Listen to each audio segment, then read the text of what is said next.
Well, it's a privilege and an honor for me to introduce Professor Del Koike. Professor Koike did her PhD at University of New Mexico in Hispanic and Lusophone linguistics. She held faculty positions at UC Santa Barbara and at North Carolina State, my home state, before she landed at University of Texas, Austin, some time ago. She's really, since the time she got to UT Austin, sort of became a reference point for those of us who work in Hispanic linguistics in the US. When you think of UT Austin, you think of Del Koike, and when you think of Del Koike, you think of UT Austin.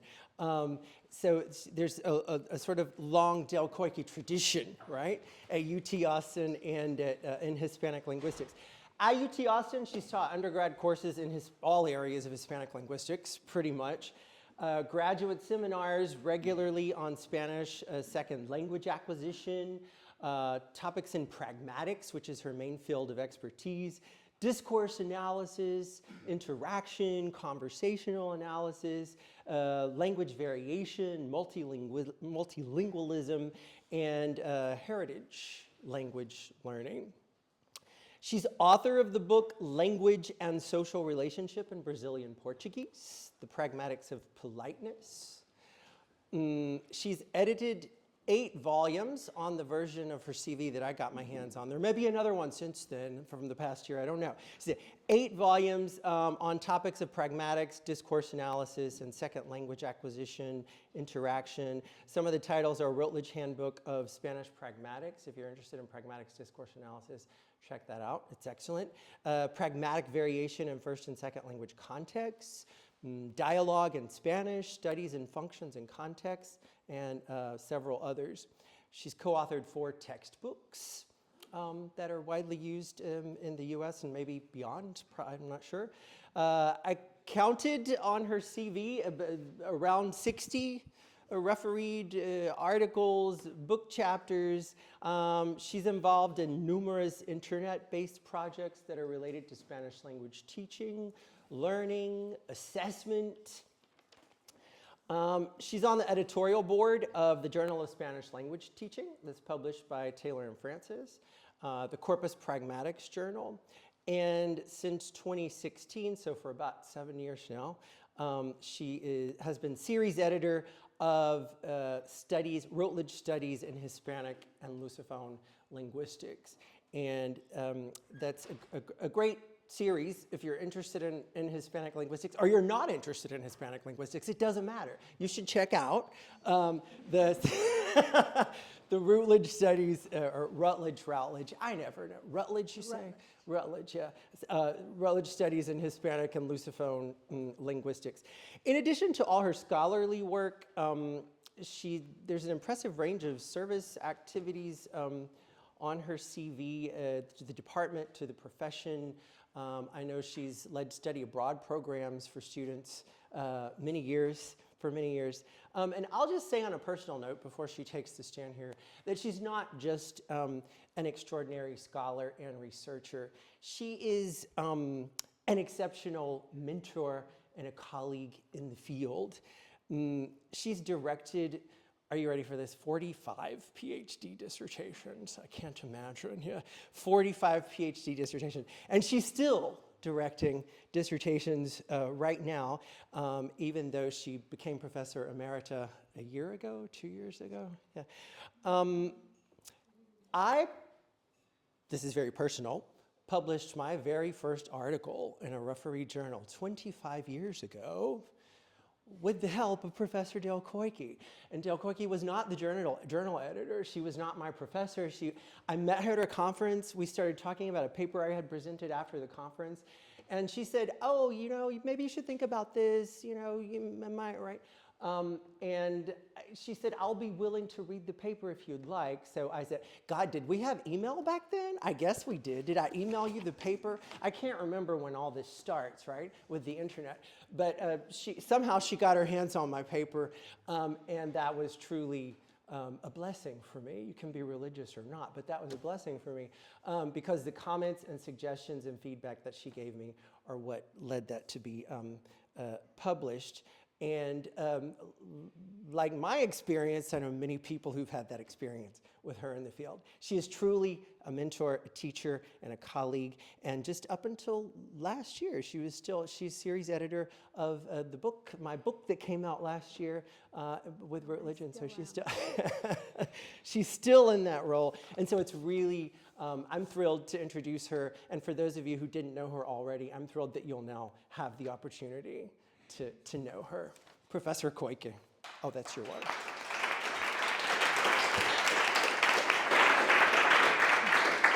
Wow, Andrew, I'm going to cry. First of all, thank you so much. Thank especially to Francisco and Carla, wherever she is, there she is, and Jana and Alba for having me here in the University of Heidelberg. It's really an honor for me to be here, and I'm thrilled with being back in Heidelberg again after, I don't even want to say how many years. It's been since I was an undergraduate student in Madrid. Okay, so let's get started here. First of all, oh, that's right. Okay, going back. So first of all, what is culture? And let's start off with a working definition of what culture is, and that is one that includes group behaviors, shared attitudes, values, beliefs, practices, and group products, material products. And usually we think of culture as something connected to a nationality, like American beliefs, or Italians do this, or Germans do that, think this way. And these are very static or passive views of what culture is. But I like to consider culture as something very dynamic, and something that changes often, usually promoted by contact with other people and cultures, or it could be something generational, right? And it could happen quickly or over a long period of time. But this also, the changes in cultures, of course, imply changes in the people. And I like to use the idea of co-construction, whereby people talking together or working together construct culture themselves. So this idea of co-construction I'll refer to several times. This is a depiction of what is often taught in language classrooms. I don't know if you've seen it. It's been around for a while. It's called the cultural iceberg. And above the waterline, you have things that are easy to see and easy to describe. And those are the things that teachers usually talk about in their classes, right? Language, folklore, dress, holidays, food. But below the waterline are the things that are difficult to talk about and difficult to see, but they really lie at the core of what culture is. Attitudes, beliefs, assumptions, authority relationships, family values, roles, etc. So those are the things, as I said, are difficult to see, difficult to talk about, but they really drive what lies in what culture is all about. Okay, so what is interculturality? When Francisco first said, "Oh, why don't you talk about interculturality?" I thought, okay, what is that? But first of all, you have to be aware of what is called essentializing a culture, essentialization, which is overgeneralizing, right, what a culture is. To say, and also the difference between saying, okay, this is my culture, this is their culture, etc. These are very, they're postmodern discourses, and the recent terms, more recent terms are interculturality, transculturality. These do imply some kind of interaction with people. Interculturality refers to the existence and how diverse cultures interact with each other. And UNESCO says a possibility of generating, and I emphasize shared cultural expression through dialogue and mutual respect. And I like this definition because it very much implies people talking and creating culture as they talk. The idea of intersubjectivity, I'm sure you've run into if you are a linguist. It's a difficult concept actually to define, and there are a lot of depictions of what it is. It refers to how people, when they communicate with each other, come to realize something that the other person is seeing and envisioning. So you come to take that perspective of the other person and understand it more deeply than you would have just, okay, yeah, I understand you, okay, you understand me. So intersubjectivity is something I'm going to bring in too. Okay, so it's difficult to talk about interculturality when you have situations where people are not interacting directly with each other, right? So especially in Zoom conferences, for example, you have people talking to each other remotely or virtually, but you don't have all of the context to help you come to an intersubjectivity.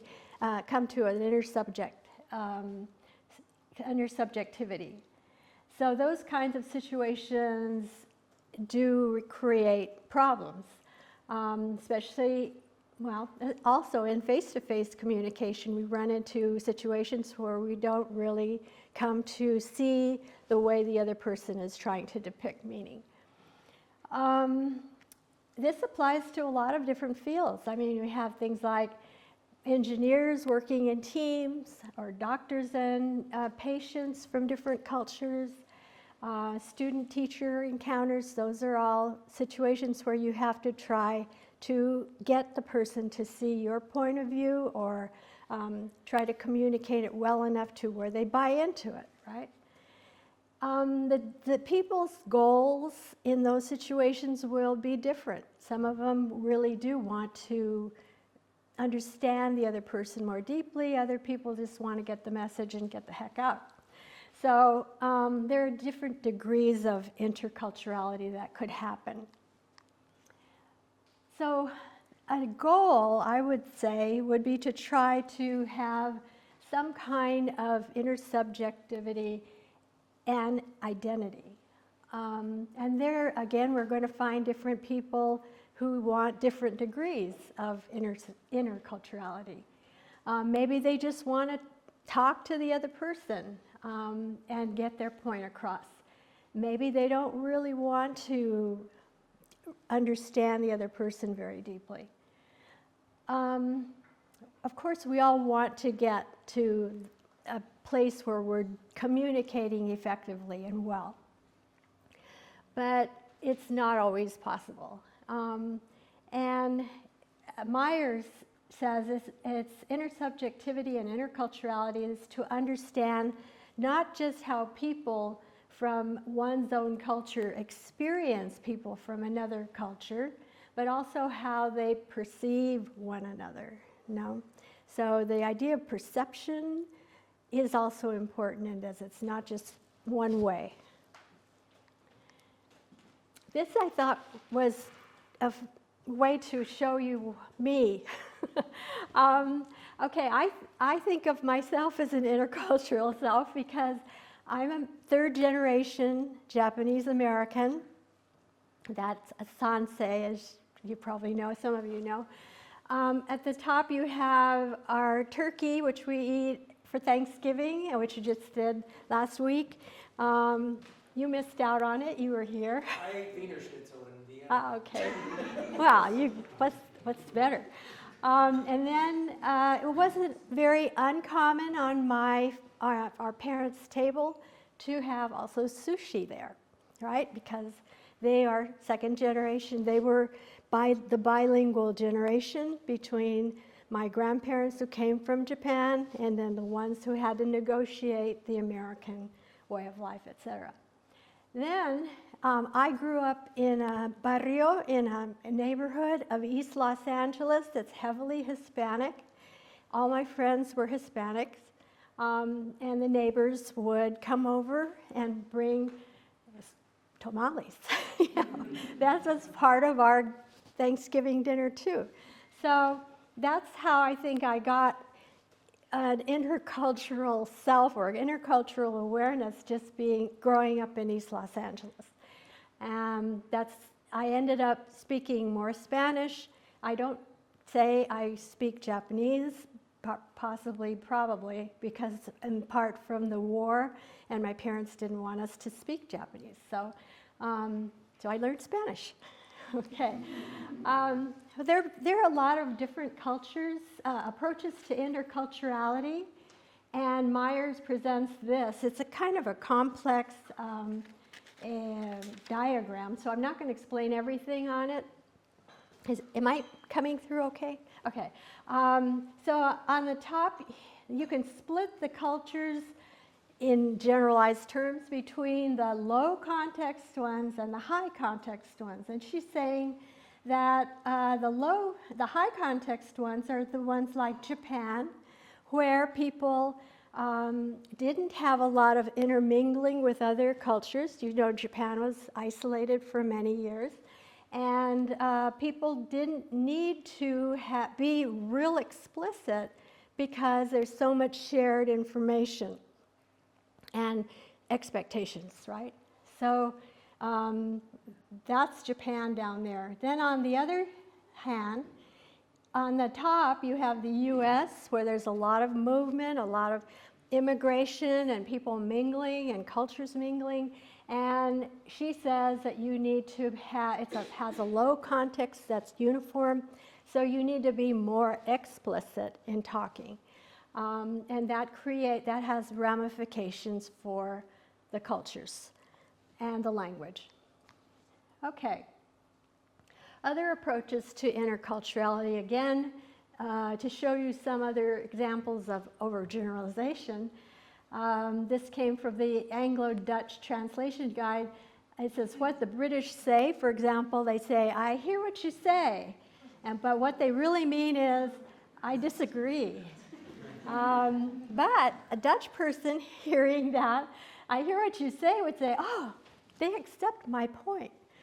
So that is a way of presenting things in contrast, of course, but that is an overgeneralization. Okay. Would you say that's true? Yes? Oh, no. Okay. So going past this general essentialization, again, more stereotypes. Americans are loud and pushy. Germans are rigid and rule-governed, etc. And that's the problem you run into quickly about talking about culture and interculturality. But I like Gramsci's definition down here. A culture is to be a member of a discourse community that shares common social and historical space, and I emphasize here shared imaginations. So you can anticipate what somebody is imagining by looking at it through their culture. And that's what she means by this. I like that. A different approach to culture would be to think about it in terms of psychology and pragmatics, etc., where you're more cognitive approach. So this is, again, taking the idea that culture constantly changes within a group. You need to approach this phenomena of change from an individual perspective. And I've heard several papers taking this perspective, and I think that's good. This is counter to overgeneralizing an individual's behavior. And it's the idea of expectations and frames. I've heard a couple of people mention frames, where you have expectations and you frame them within a certain way so that it gives them a certain perspective. And I'll give you an example. But Escandel Vidal talks about expectations as meta-representations related to a state or an event that already has happened and presents a causal relationship, so that reinforces it. The more you have an expectation and have it confirmed, the stronger it becomes for you. So these expectations are going to be different according to each individual because we all have different backgrounds, different knowledge, different experiences in our life, but there's some kind of commonality within a group. These expectations help you anticipate what's going to occur in a given context and how you should react according to the range of norms that exist in a society. So on the right hand of the picture, you have a bank, and you have expectations of what you'll see in a bank. You have people waiting in line for the ATM. Well, you didn't used to be ATMs, but now there are. And you have on the very far left of that, people talking to real people at a counter, probably asking for checks or doing some other kinds of transactions. So this kind of frame of the bank helps you to go to, let's say, Timbuktu, if they have the same kind of system, and know how to expect what's going to happen and what the scripts of what will be said in that frame. So expectations really are a guide. They help you figure out what's going to happen and anticipate and prepare, right? And fitting you within a frame, fitting expectations within a frame gives you a group of expectations within a context. Bednarik talks about frame complexity, and I'd heard some of you refer to that as well.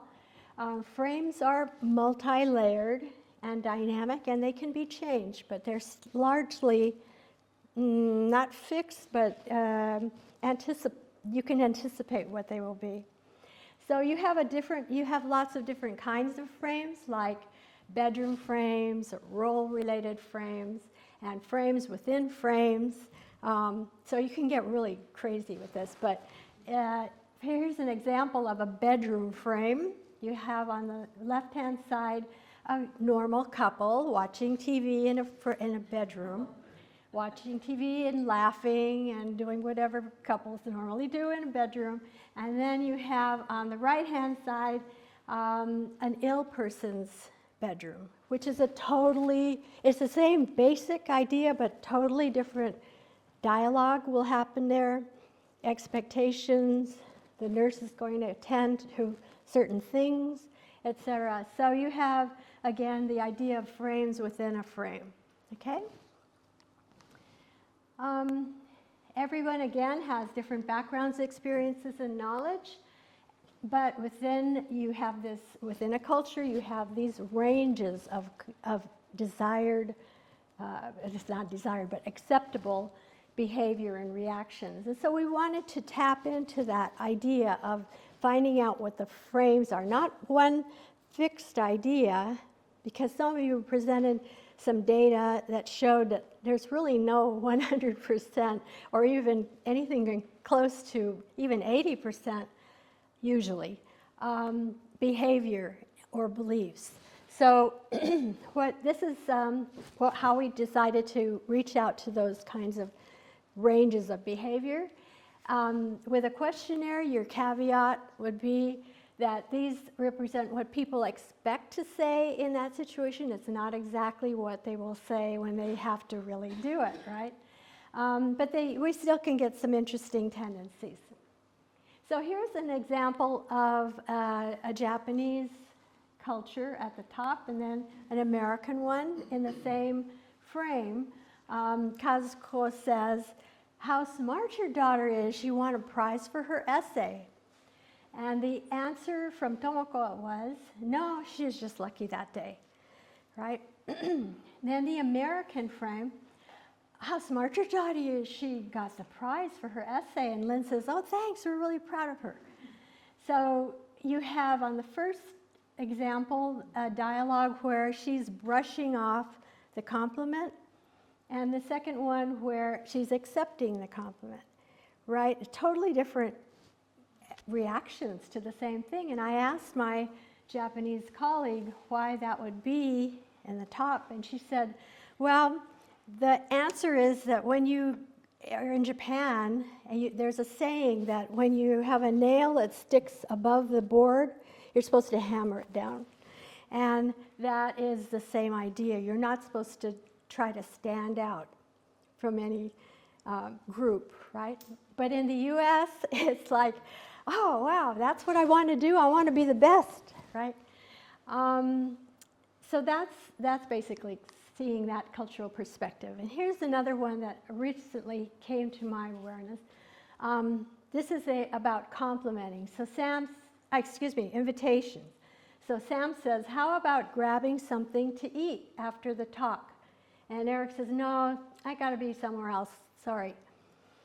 So he's turning that down. He's refusing the invitation. On the other hand, Lilia and Mar, in South America, Lilia says, do you want to have some coffee after the talk? And Mar says, I can't, I'm sorry, I have to go to another meeting. Lilia says, well, then how about after that, like at 4:30? And Mar says, oh, I really need to be at that meeting.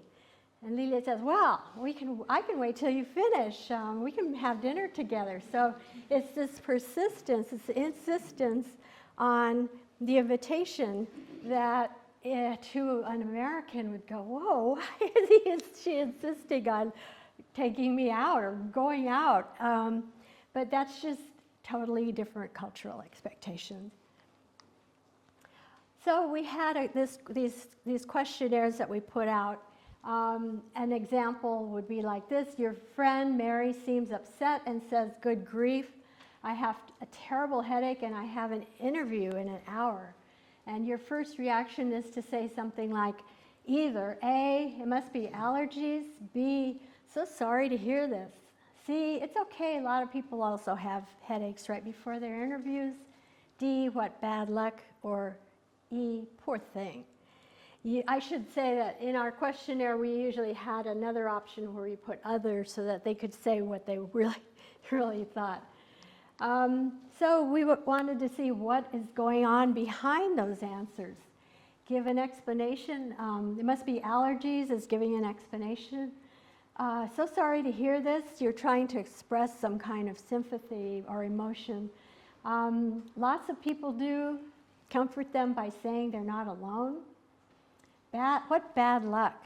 You know, comforting them by saying that their fate is not in their hands. And poor thing, you know, you're expressing sympathy.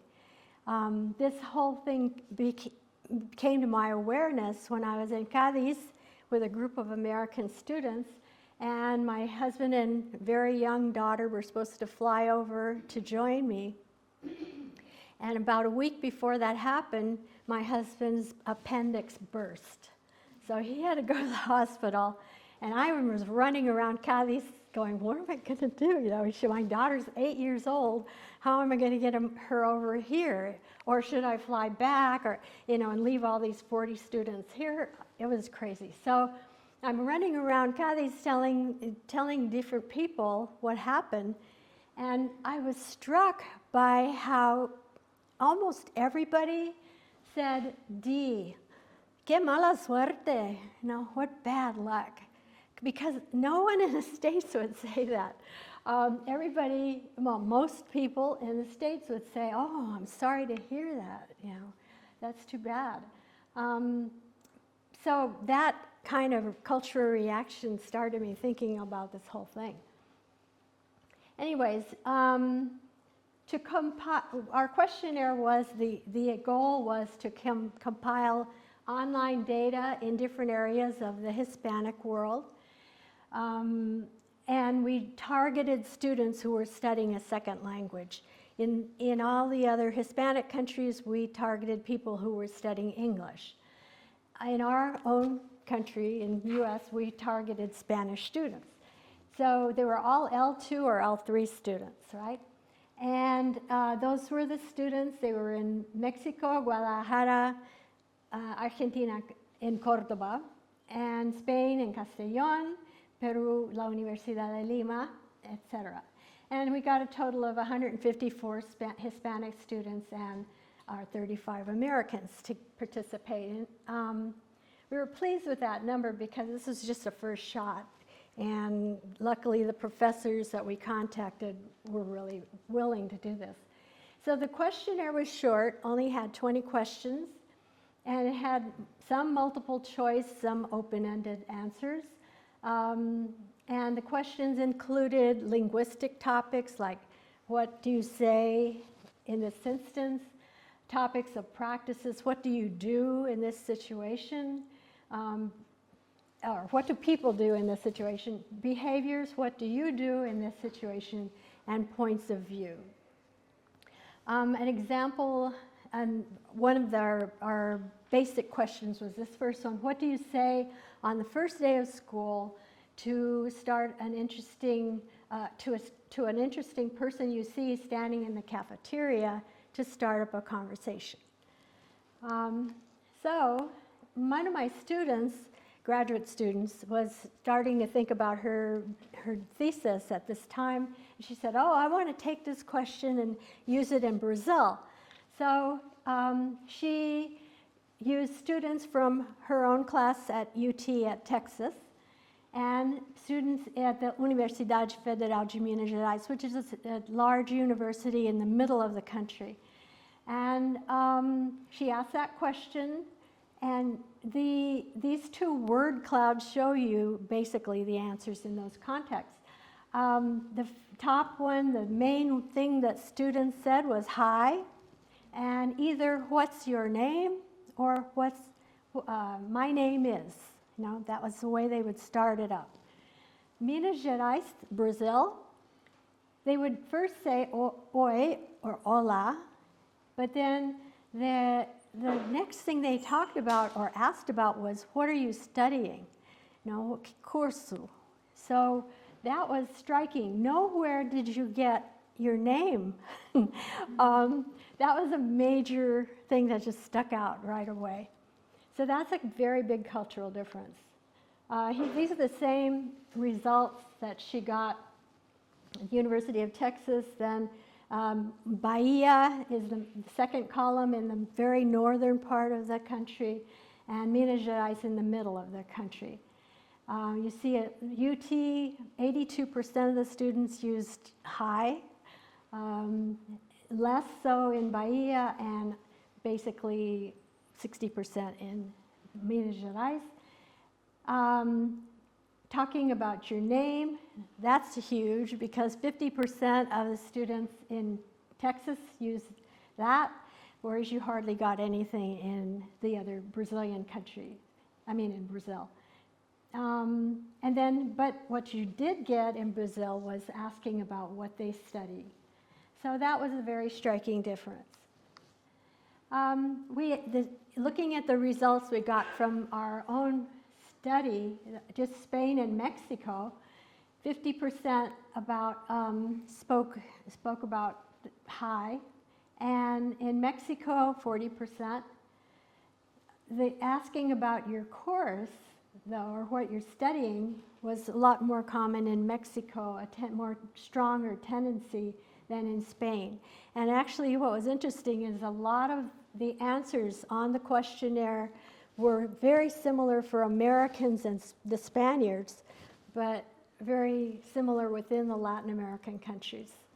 So there's a very big cultural divide in a lot of senses. Okay, to talk about practices, we asked, what do you value most when you go out to eat? And the questions included quality or price of the food, the people, the people with whom you eat, or the place where you eat, or some other answer. So here are the answers across the 4 countries and the students at UT. Peru and Argentina, a lot more. They value the quality of the food, which is very interesting to me. Price of the food, hardly anybody talked about. People that you eat with, though, Spain, and again, UT, the Texans, were very concerned with the people they eat with. So yeah, you see within the Hispanic world, you have huge differences. Another thing that I want to point out is nowhere in any of the questions do you get 100% or 90%. You just have this big cultural disparity even within the cultures, the same culture. So knowing expectations of the target culture and your own are steps towards interculturality, but you have to also be aware that changes occur constantly within the culture, and so do pragmatic meanings. The other day I was talking to my Italian colleague in the Spanish department. He was insisting that I send him this email about something, and I was getting ready to come here, and I said, "Keep your pants on." I wrote him that. And there was just silence, and he told me afterwards that he went and looked it up on the internet because he thought I was saying something sexual to him. He could be my son. I mean,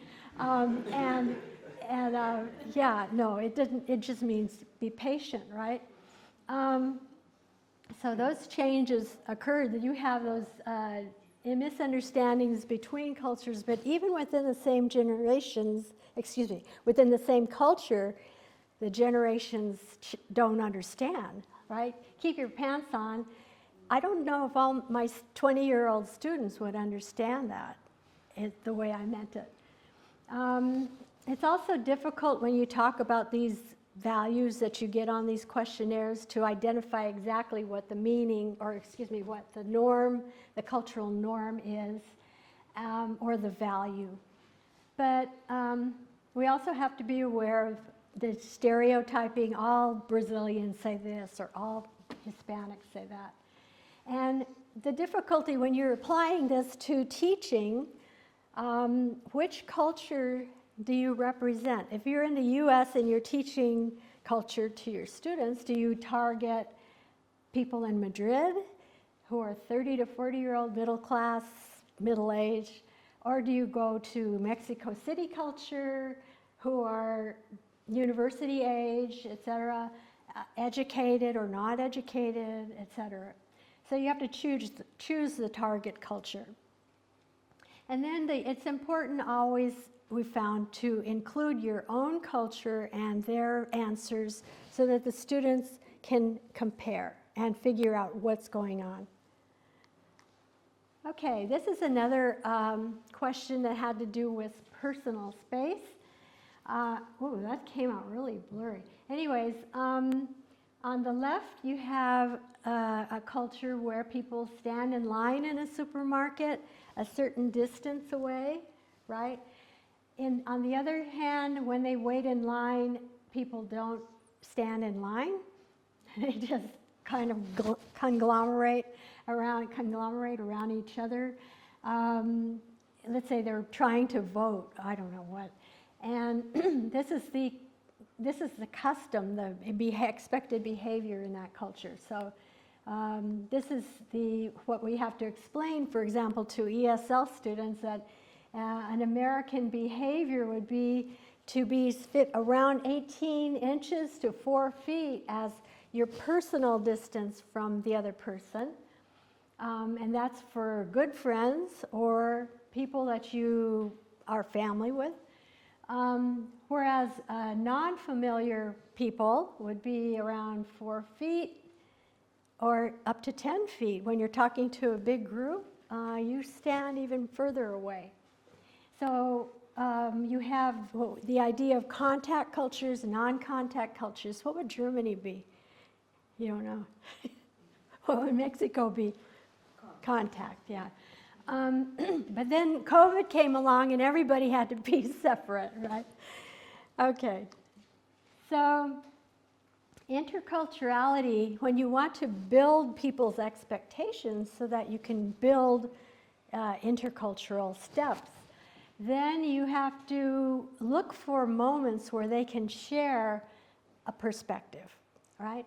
And draw from maybe the same experiences or similar experiences to reach an understanding of what the other person is thinking.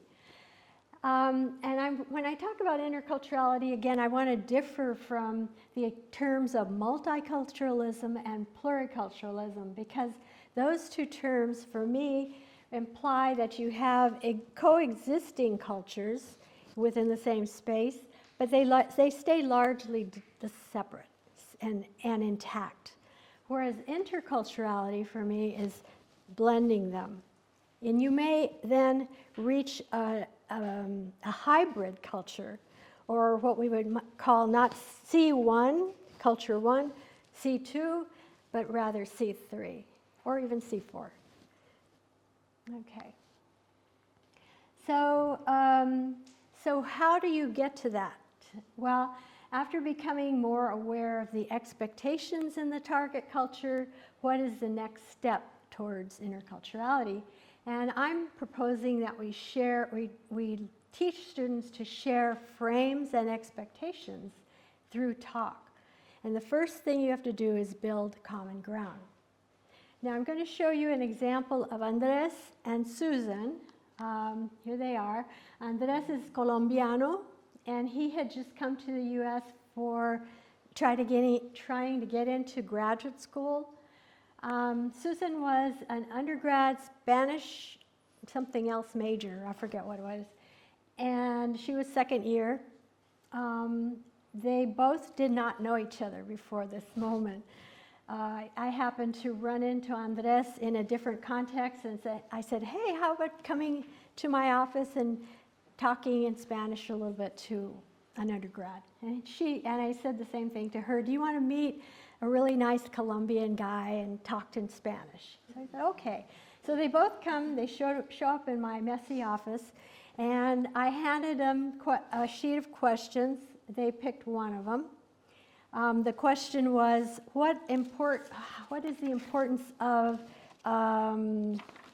individualism to you? So I picked a kind of a hot topic that I knew would generate some kind of talk. And here's going to be I hope you don't get an echo effect, but there's English. Creo que quizás tengo un deseo para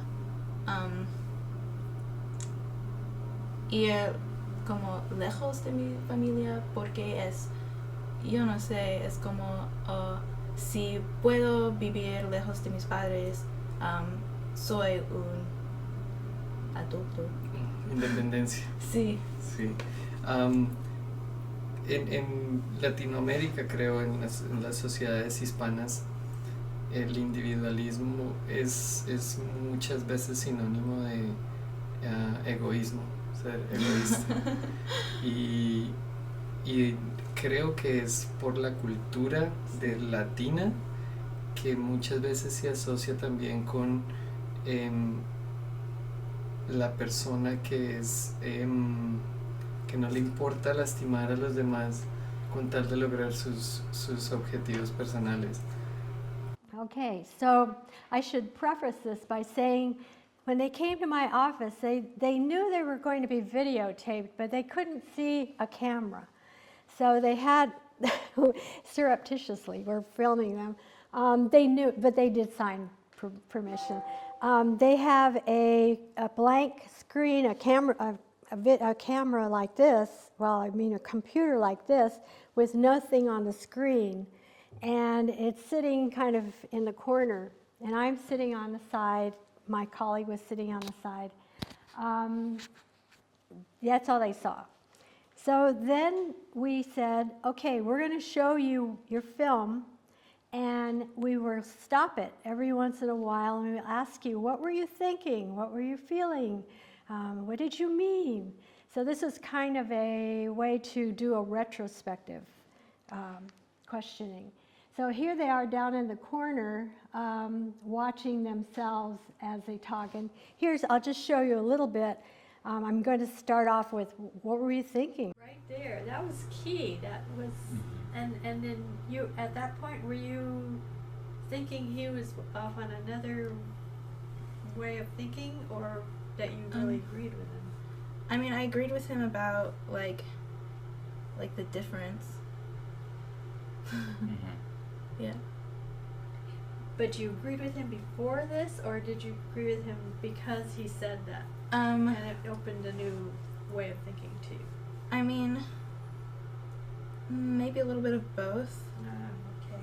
So, yeah, I was kind of aware that, like, I mean, I don't just in my day-to-day life think of individualism as being something bad, but I know that it's not, like, I know that the United States has, like, a culture where we really, like, idealize individualism, and that's not the case with a lot of other cultures.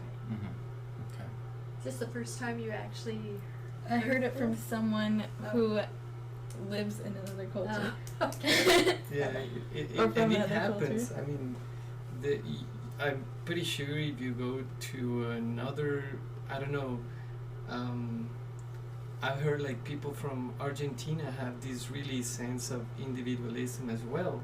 It's the same culture, Latin America, but their own nationality, their own subculture. I don't know how to label it, but that's the way they do things, and it works for them, you know. But if you go to countries like, I don't know, Bolivia, or where there is still a strong sense of community, that might be understood like something bad, or not bad, but out of the ordinary. I had a high school Spanish teacher who said there are a lot of like cultural similarities between Argentina and Texas. Oh, that's interesting. Yeah, and yeah, I can see that. Yeah, the ranches. Okay, so that's where a moment where I think they came to have an intersubjective moment, right? They've been drawing on things they knew before and came to have similar expectations of a certain context, which is what I think as language teachers would be great to work for. But there can be, of course, misunderstandings that come from face-to-face interactions. The most common source of misunderstanding is when they're working remotely, as I mentioned before. Keep your pants on cultural expressions that aren't commonly used. Spanish speakers have fewer intonational variations, which make them sound more monotonous or monotone and less expressive in certain contexts. I don't know if you've heard about that. And also physical movements are going to be different, the ways of speaking, right? So all of this requires somewhat of a sense of familiarity with the language and awareness of the context, contextual factors like relationships between the speaker and hearer. Also, overlapping talk. I don't know how Germans react to like Latinos talking on top of. Is that looked like down? You're not supposed to do that. Okay. Here are some situations, an applicable situation. Lucia from Latin America doesn't want to give her opinions at times in the U.S. because she's afraid it would be seen as challenging her boss. But in the U.S., if you're in a meeting and you're sitting there and your boss is asking for opinions, if you don't say anything, that's bad. Yeah, you're not supposed to just stay quiet. The concept of planning for a long term varies according to the cultures. U.S. might be long term, might be 2 weeks, and Latin America, as I found out by living there, it could be 2 to 3 months. So these differences do interfere. But to recap, I'm proposing that you have to learn expectations through practices, observations, and interactions, and to build a continuum of expectations. Secondly, discovering things about the culture, and that entails expanding experiences. We try to put the students in all sorts of contexts. Now they even have to, they have to pay to do interactions online with people in, I think, Central America online as part of their language courses. To think consciously about the differences and reasons for them. This American hug thing, when I took students to Spain, from a lot of them, especially the girls, they would say goodbye to, let's say, the Spanish guide or whatever, and come up and give them a hug. And I'm going, oh my God. You don't just give everybody a big hug, but it's just a different norm. And finally, communities. A lot of you brought up the idea of communities in different contexts. I love research on communities, and I think we need more of it. But it's being aware of the ranges of behaviors within communities to come to an understanding, if not an orientation, to those communities that you can be open to. And this one, I brought up this, this is our ex-president from way back, Gerald Ford. And he was probably one of the least intercultural presidents we ever had. But Are you sure about that? Well, actually, you're right. No, I take that back. One of them. Okay, and he came to San Antonio in Texas and was given a plate of tamales while on TV. And you know, a tamale, you have to take the corn husk off and before you eat. But he just grabbed it and he stuffed it in his mouth. On national TV, right? And then he had to do something with it. So that's a bad intercultural encounter. So thank you very much.